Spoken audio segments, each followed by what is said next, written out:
Shomurodov Istanbulda Belgiya chempionatida o'zbek futbolchisi paydo bo'ladi. Fayzullayev faoliyatini Turkiyada davom ettirishi mumkin. Assalomu alaykum, kanalimizga xush kelibsiz. Yaqin daqiqalar ichida siz bilan Top Liga kanali. Videolarimizga like bosib, bizni qo'llab-quvvatlayotgan barchaga rahmat. Aynan sizni qo'llab-quvvatlashlaringiz tufayli biz ishlashda davom etamiz. Demak, bugungi dasturimizni boshladim.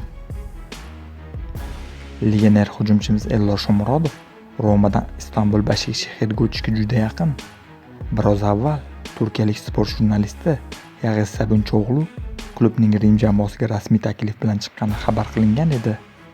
Boshqa bir jurnalist Yakub Chinarning ma'lum qilishicha, Shomurodov hozirda Istanbulda. Manba ushbu vaziyatni quyidagicha e'lon qildi. Bir paytlar Galatasaray nishonida bo'lgan o'zbekistonlik hujumchi Eldor Shomurodov hozirda Istanbulda. U Başakşehir jamoasi bilan barcha masalalarga kelishib oldi. Yaqin kunlar ichida rasmiy shartnoma imzolaydi. Belgiya chempionati vakili Antwerpen klubi safida o'zbekistonlik futbolchi paydo bo'lishi mumkin.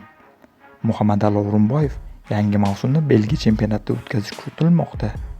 Futbolchi ayni damda viza masalasini hal bo'lishini kutmoqda. U Fransiya orqali Belgiyaga yo'l oladi. Brentforddan farqli ravishda ushbu transfer futbolchi to'liq Antwerpen a'zosiga aylanadi. Kontrakt 3 yoki 4 yilga imzolanadi. Turkiya klubi Shomurodovdan so'ng Fayzullayevga ham rasmiy taklif yubordi.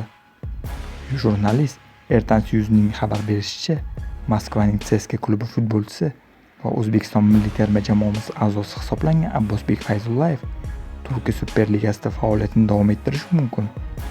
Manbaga ko'ra, Istanbul Başakşehir hamyurtimiz uchun rasman taklif yubordi.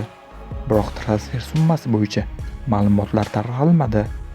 Bir necha daqiqa oldin jurnalist va insider hisoblangan Yag'iz Sabuncho'g'lu o'zining Twitter tarmog'ida terma jamoamiz sardori Eldor Shomurodovga ham Istanbul Başakşehir klubi jiddiy qiziqish bildirayotgani va muzokaralar davom etayotgani haqida ma'lumot qilgan edi.